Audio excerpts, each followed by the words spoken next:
Last की video में मैंने आपके साथ टॉपिक डिस्कस किया था full employment equilibrium and under employment equilibrium, और मैंने आपसे बताया था कि रिलेटेड कंसेप्ट का ये फर्स्ट पार्ट है, full employment equilibrium and under employment equilibrium. और सेकंड पार्ट आप देख रहे हो कि ये था voluntary and involuntary unemployment, full employment and natural employment. आज की इस वीडियो में हम आपके साथ डिस्कस करेंगे voluntary and involuntary unemployment, full employment and natural unemployment. अब देखो नेक्स्ट हम आपके साथ डिस्कस कर रहे हैं इसके अंदर वॉलंटरी एंड इनवॉलंटरी अनएम्प्लॉयमेंट। बड़ा सिंपल और छोटा सा कंसेप्ट है। वॉलंटरी अनएम्प्लॉयमेंट हमारी, पहली बात तो अनएम्प्लॉयमेंट क्या होती है? अनएम्प्लॉयमेंट हमारी वो वाली कंडीशन होती है जब हम लोग काम नहीं कर रहे होते, मतलब पैसा जो है वो अर्न नहीं कर रहे होते। अब वो दो सिचुएशन हो सकती हैं हमारे सामने। पहली सिचुएशन ये हो सकती है कि हमें काम मिल रहा है मगर हम अपनी मर्जी से काम नहीं कर रहे, और दूसरी सिचुएशन ये होती है कि हम काम ढूंढ रहे हैं और हम लोगों को काम नहीं मिल रहा। तो वो सिचुएशन हमारे सामने जो क्रिएट होती है वो होती है हमारी इनवॉलेंट्री अनएम्प्लॉयमेंट। वॉलेंट्री होता है हमारी इच्छा से हम बेरोजगार हैं, और इनवॉलेंट्री का मतलब ये होता है कि हम काम करना चाह रहे हैं बट हम लोगों को काम नहीं मिल रहा। अब देखो इसमें वॉलेंट्री और इनवॉलेंट्री के बारे में आपको बता रखा है कि voluntary unemployment refers to a situation when people choose to remain unemployed even when job are available. आपको काम मिल रहा है बट आप काम नहीं करना चाह रहे हो, आपको एग्जिस्टिंग वेज रेट जो चल रहा है उस पर या जितनी आपकी कैपेसिटी है उसके अकॉर्डिंग आपको काम मिल रहा है बट आप काम नहीं करना चाह रहे हो, तो उसको हम बोलते हैं वॉलेंट्री अनएम्प्लॉयमेंट। हम अपनी इच्छा से बेरोजगार बैठे हैं। There may not be willing to work at all और not willing to work at existing wage rate, वो काम करना नहीं चाहता। इसके लिए आपको क्या करना है, ये वाली वॉलेंट्री जो अनएम्प्लॉयमेंट है ये आपकी बुक में दे रखी है, आपको इसको लर्न करना है। अच्छा, अब नेक्स्ट हम टॉपिक जो आपके साथ डिस्कस कर रहे हैं वो ये है इनवॉलेंट्री।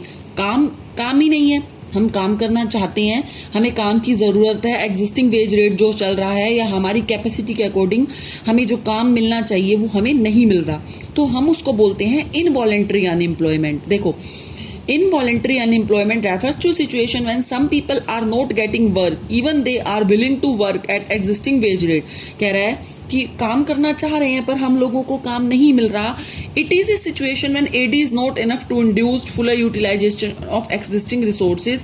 ये ही वो सिचुएशन है जब अंडर एम्प्लॉयमेंट इक्विलिब्रियम होता है, क्योंकि एडी एग्रीगेट डिमांड उतनी होती ही नहीं है और रिसोर्सेज जो हैं वो आइडल पड़े रह जाते हैं, और जो ये हमारा जो ह्यूमन रिसोर्स है जिसको काम नहीं मिल रहा वो क्या है, खाली है, वो काम कर सकता है बट उसको काम नहीं मिल रहा। Accordingly planned output is lower than potential output full employment output. जो कह रहा है कि इसी वजह से जो हमारी प्लान्ड आउटपुट है वो कम होती है पोटेंशियल से। कहने का मतलब जो एडी है वो एएस से क्या होती है, कम। हम चाहते हैं कि एएस के बराबर हो हमारी एडी, बट एएस के बराबर वो नहीं होती, एएस से क्या होती है, कम।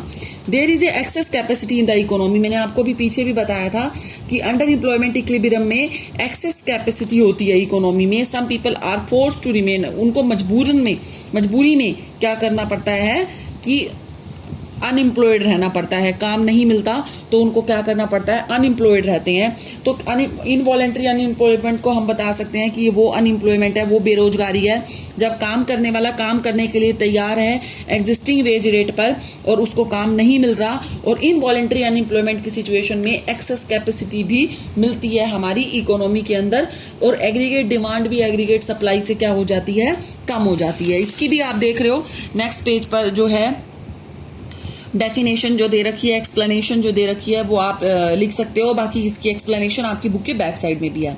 अच्छा, अब उसके बाद आता है full employment and natural unemployment. Full employment, natural unemployment. तो नेचुरल अनएम्प्लॉयमेंट को अभी डिस्कस करते हैं, बाकी full employment and natural unemployment के बारे में देखिए। फुल एम्प्लॉयमेंट वो सिचुएशन होती है जब जितने पीपल काम करना चाहते हैं उन सबको काम मिल रहा है। फॉर एग्जाम्पल हमारी इकोनॉमी के अंदर 500 लोग काम करना चाहते हैं और टोटल लेबर जो काम कर सकते हैं, जो एबल टू वर्क हैं वो 600 है, पर काम करना चाहते हैं 500 और 500 के 500 को काम मिल रहा है। तो उस सिचुएशन में हम ये बोल देते हैं कि हमारी फुल एम्प्लॉयमेंट की सिचुएशन है। जो 100 लोग हैं वो अपनी मर्जी से बेरोजगार बैठे हैं अपने घर पे। Full employment refers to situation when there all those who are able to work and willing to work at existing wage rate are getting work। कह रहा है कि जो काम करना चाहते हैं या able to work हैं उनको काम मिल रहा है। इसको हम बोल सकते हैं DL is equals to SL। SL मतलब supply of the labor is equals to demand of the labor। कहने का मतलब है कि जितनी लोग काम करने के लिए राजी हैं या करना चाह रहे हैं, willing to work हैं, उसको हम बोलते हैं supply of the labor। और उन सबको काम मिल रहा है तो क्या कह रहे हैं, demand of the labour. Full employment वो सिचुएशन होती है जब जितने लोग काम करना चाहते हैं उन सबको काम मिल रहा है, तो हम उसको क्या बोल देते हैं, फुल एम्प्लॉयमेंट। अब रही बात नेचुरल अनएम्प्लॉयमेंट की। नेचुरल अनएम्प्लॉयमेंट अभी डिस्कस करते हैं आपके साथ, दो टॉपिक डिस्कस करने के बाद। इसका पीछे दे रखा है डिटेल। अच्छा, नेक्स्ट टॉपिक आ रहा है हमारा, situation of full employment does not mean A situation of zero unemployment. कह रहा है कि फुल एम्प्लॉयमेंट की सिचुएशन हमारी वो वाली होती है जो फुल एम्प्लॉयमेंट का मतलब आप ये मत सोचो कि जीरो अनएम्प्लॉयमेंट है। अब मान लो मैंने आपको जो पीछे एग्जांपल दिया था, 600 लोग हैं, काम करने के लिए केवल 500 ही तैयार हैं, तो जो 100 है वो अनएम्प्लॉयड है। तो वो अनएम्प्लॉयमेंट का पार्ट नहीं होते, वो अनएम्प्लॉयमेंट का पार्ट तब होते जब उनको काम मिल रहा होता, बट वो उनको काम नहीं मिल रहा होता और वो काम करना चाह रहे थे। तो हम कह सकते थे कि वो 100 लोग क्या हैं, बेरोजगार हैं, अनएम्प्लॉयड हैं। काम तो वो करना ही नहीं चाह रहे, जो काम करना चाह रहे हैं उन सबको काम मिल गया, तो हम ये कह सकते हैं कि हमारी इकोनॉमी के अंदर फुल एम्प्लॉयमेंट की सिचुएशन है। Student of economics must carefully note that in economy A situation of full employment never implies a situation of a zero unemployment. There always exists some degree of unemployment called natural unemployment। कह रहा है कि कुछ situation ऐसी भी आती है जो नेचुरल अनएम्प्लॉयमेंट भी होती है। फॉर एग्जाम्पल कि एक जॉब से दूसरी जॉब को ढूंढने के अंदर जो टाइम लग गया उसको हम नेचुरल अनएम्प्लॉयमेंट का पार्ट ले सकते हैं, या कोई मशीनरी है वो खराब हो गई, या रॉ मटेरियल है जो अवेलेबल नहीं हुआ, या फिर क्या हो सकता है कि जो नई मशीनरी नई टेक्नोलॉजी आई है, एम्प्लॉयज उसको समझने के लिए समझ नहीं पा रहे हैं, उसके लिए समझने के लिए थोड़ा टाइम अनएम्प्लॉयड रह गए हैं। This occur owing to fact that there are constant changes and supply demand are parameter economy and adjustment to the changes take time while adjustment are occurring some people continue to remain unemployment. कह रहा है कि economy के अंदर time to time जो है वो changes होते रहते हैं, जैसे कि स्ट्रक्चर चेंज हो गया, टेक्नोलॉजी चेंज हो गई, एक जॉब को छोड़ के दूसरी जॉब पे जाना पड़ गया, रॉ मटेरियल नहीं मिल रहा, या किसी वजह से शट डाउन हो गया। तो इस सिचुएशन के अंदर कुछ टाइम बेरोजगार रहना पड़ सकता है।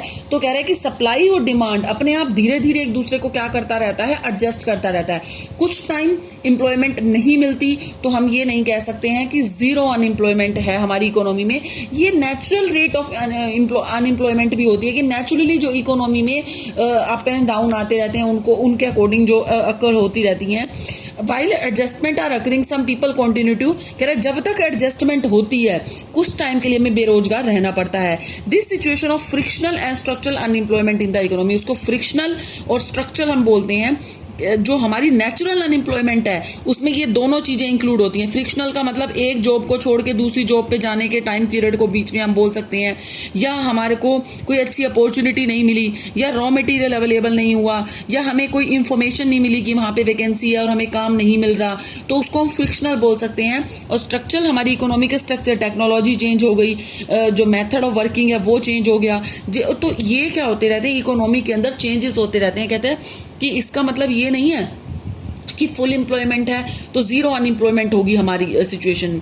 कुछ थोड़ी बहुत अनएम्प्लॉयमेंट रहती है, बट हम उसको ये नहीं, फुल एम्प्लॉयमेंट के अंदर ही वो इंक्लूड हो जाती है हमारी। तो इसका भी नीचे दे रखा है। फ्रिक्शनल हमारी वो वाली अनएम्प्लॉयमेंट होती है कि कुछ टाइम के लिए हम एक जॉब से दूसरी जॉब पे जा रहे हैं, या मशीन चेंज हो गई, या वर्कर को जाना पड़ गया एक जॉब से दूसरी, या शॉर्टेज ऑफ पावर हो गई, इलेक्ट्रिसिटी अवेलेबल नहीं हो रही, या किसी भी वजह से मशीनरी खराब हो गई, तो कुछ टाइम के लिए हम अनएम्प्लॉयड रह गए, तो हम उसको बोलते हैं फ्रिक्शनल अनएम्प्लॉयमेंट। अब आती है हमारी next structural unemployment. Structural unemployment वो होती है जैसे कि स्ट्रक्चर चेंज हो रहा है, फैक्टर ऑफ प्रोडक्शन जो है वो नहीं मिल रहे, या लेबर जो है वो एक्सपर्टाइज नहीं है उसको करने के लिए, तो कुछ टाइम के लिए उनको काम सीखना पड़ रहा है और नई टेक्नोलॉजी को अपनाना पड़ रहा है, तो कुछ टाइम अनएम्प्लॉयड रह गए, या फिर प्रोडक्शन करने की टेक्निक जो है वो चेंज हो गई है, तो उसको हम बोलते हैं स्ट्रक्चरल अनएम्प्लॉयमेंट। अब बात आती है हमारी what is natural rate of unemployment. Frictional plus structural is known as natural rate of unemployment. और नेचुरल रेट ऑफ अनएम्प्लॉयमेंट का को ये मत समझ लेना कि ये हमारी अनएम्प्लॉयमेंट की सिचुएशन है, इकोनॉमी में बहुत ज्यादा अनएम्प्लॉयमेंट है। पीछे आप देख रहे थे जब मैंने आपको बताया था कि full employment and natural unemployment दोनों ही साथ चलते हैं, इकोनॉमी में अप्स एंड डाउन चलते रहते हैं, तो नेचुरल अनएम्प्लॉयमेंट चलती रहती है, जो नेचुरल है, जो होती ही रहेगी, थोड़ी बहुत जो है वो हमारी इकोनॉमी के अंदर चलती रहेगी। तो बस आपको ये ध्यान देना है, जैसे आप ये देख रहे हो नीचे कि अगर फ्रिक्शनल अनएम्प्लॉयमेंट आए तो आपको ये पॉइंट्स लिखने हैं। It is raise due to immobility of labour, shortage of raw material, lack of information regarding opportunities of employment, shortage of power, ये लिखनी है आपको। और अगर हमारी ये वाली आ जाती है स्ट्रक्चरल, तो आपको ये 3 पॉइंट इसके अंदर लिखने हैं। और अगर हमारी आ जाती है नेचुरल, तो आपको दोनों पॉइंट डिस्कस करने हैं, फ्रिक्शनल प्लस स्ट्रक्चरल।